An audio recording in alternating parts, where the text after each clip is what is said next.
روزه باندې مونږ باندې الله نه کوم کوه روزه ونیسئ دعا وکړئ مونږ کوي نفل وکړئ دعا وکړئ صلات حاجت وکړئ الله نه خپل حوایج غواړئ د باباګانو لکړې مه خوځوئ عاشقانو عرفانو ته مه ځئ شاهد شمشیره شاهد شمشیره ته مه ځئ الله ته لاړ شئ واستعینوا بالصبر والصلاة الله نه کومک غواړئ په صبر باندې الله نه کومک غواړئ په منځ باندې په صبر او صلات باندې الله نه کومک غواړئ حدیث پاک کې راغلی د رسول الله صلی الله علیه وسلم اخلاق داو چې اذا حزنه امر فزع الى الصلاه چې پیغمبر علیه السلام بس شي خفق منځ طرف ته منډه کړه منځ به وکړه او د منځ په ذریعہ باندې الله نه کومک وکړه لله الاسماء الحسنى فادعوه بها الله خسته نمونه دي هغه نمونه په ذریعہ باندې الله نه سوال کوي یا الله یا رحمان یا رحیم ته مشکلات حل کړي یا ودود یا ودود یا ودود یا ذا العرش المجيد یا فعال لما يريد یا حي یا قيوم ته مشکلات حل ته مشکلات حل کول واره د رسول الله صلی الله علیه وسلم د مشکلات د حل لپاره د دعاګانې دي چې زه وایم چې په صحیح عقیده باندې وای او د کابل خار ته متوجي کی دا خار به اوخوي دغه الفاظ د نبوت د جبه نه راوتی دي دعاګانو کې صفر السعاده کې علامه فیروز آبادی جمع کړی دي پیغمبر علیه السلام دعاګانې حافظ ابن قیم هم جمع کړی دي امام حسن البنا جمع کړی دي نور اذکار کتابونو کې خلکو جمع کړی دي عام د احادیث کتابونو کې مشته دغه الفاظ دي چې د نبوت په جبه باندې الله جاری کړی وما ينطق عن الهوى ان هو الا وحي يوحى دعاګانې الله طرف نه وحي شي هغه دعاګانې چې سره زده کی او معنا باندې پوه شي او محبت الله او الله رسول سره یو د کابل خار ته متوجي کی دا خار په حرکت کې راولي خرغانه طرف ته بلاټ شي او چې نور ته متوجي کی د خرغانه د کوتل لمم دا ټول خار وړي داغ بپاتش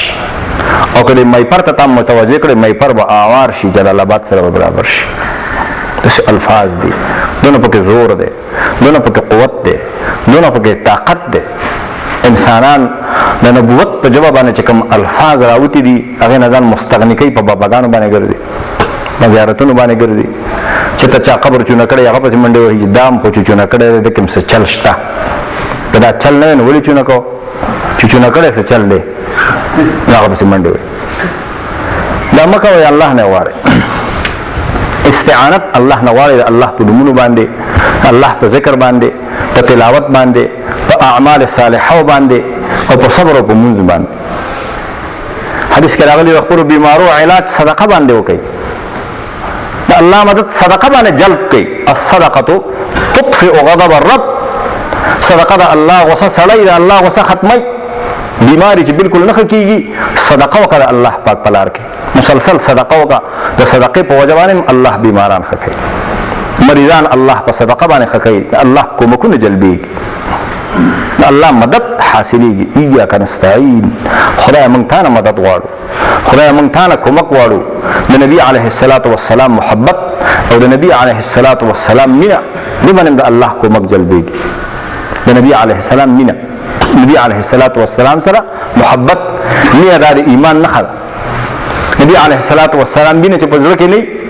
ډیر محبت په ځل کې نه وفود محبت اخیری حد د محبت نبی علیه الصلاۃ والسلام سره دا ایمان نه دی دا د لکه ایمان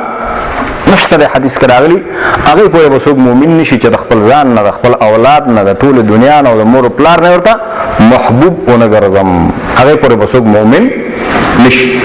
رسول الله پیغمبر علیه الصلاۃ والسلام ته ویل مت الساعه یا رسول الله قیامت کله دی الله پیغمبر قال ما عددت لها قیامت ته څه تیاری کړې قال ما عددت لها من كثير صلاه ولا صيام ولا صدقه دې موږ نه ډېر روزي ډېر صدقې نه دي کړې نفلي فرض خدای کول چې مسلمان او صحابي دې تیاری نه نشته ولكني امرؤ احب الله ورسوله خود څه سره مزه الله او الله نبی سره محبت دې نه قال انت مع من احببت ویل چې ستا چا سره محبت ته آخرت کې بتاغه سره نبی علیه الصلاۃ والسلام مینا او د نبی علیه الصلاۃ والسلام محبت جنت ته د طلوع باعث ګرځي او دنیا کې د الله د کومکونو د جلبولو ذریعہ د درود په نبی علیه السلام باندې درود په نبی علیه السلام دا د محبت د وجه نه کیږي د نبی علیه السلام سره مینه او نبی علیه السلام باندې درود ویل او هغه سره محبت کول او هغه ته دعا کول او هغه باندې درود ویل دا د الله د کومکونو د جلب ذریعہ ده د الله د مدد د جلبولو ذریعہ ایاک نعبد و ایاک نستعین خدای موږ ته کومک غواړو او یوازې ستا عبادت کو یوازې تا نه کومک غواړو تا نه بغیر بل چا نه کومک نه غواړو د خیر مالکم الله دی او د شر مالکم الله بل چا نه به ته څه وغواړې بل څوک به تا ته څه درکړي دوسرے نبی علیہ السلام ته راغی پیغمبر علیہ السلام ته ویل ما شاء الله وشئت څه چې خدای خوښوي او ستا خوښوي نو ورته ویل جعلتني لله ندا وهو خلقك قل ما شاء الله كان وما لم يشاء لم يكن تا خو الله سره شریک کړم او الله ته پیدا کړی ته د الله مخلوق الله سره شریک کړم قل ما شاء الله كان وما لم يشاء لم يكن وایا چې سره الله خو خیا مګه کیږي او چې سره الله خو نه هغه ان کی الله خو خیا مګه کیږي چې الله خو نه هغه نکی ابن عباس رضی الله عنه وی زید غوغونی ولا چې یا غلام احفظ الله يحفظك احفظ الله تجده تجاهك بیا راته ویل چې په دې باندې پوه شه چې انسانان او پیریان راجم شي علی ينفعوك بشيء لن ينفعوك الا ما كتب الله لك انسانان او پیریان کا راجم شي چې فائدہ دررسي فائدہ نشي رسوي مگر هغه بورسي چې الله رسوله الله لیکل مخکې او که انسانان او پیریان درجم شي چې تاوان درورسي تاوان نشي دررسوي هغه تاوان به درورسي چې کوم الله د لیکل جفت الاوراق ورفعت الاقلام پانی وچی شوی قلمونه پورته شوی نور شي نه لیکل کیږي ټول اختیارات الله سره دی يمسسك الله بضر فلا كاشف له الا هو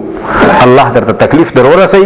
الله نه بغیر هغه بل څوک لري کوي مش وان يردك بخير فلا راد لفضله الا هو ک الله درته فائدہ ورسي بیا د الله فائدہ در نه څوک لري کوي نشي عزت مالکم الله دی ذلت مالکم الله دی اولاد ورکول والام الله دی اولاد اغستل والام الله دی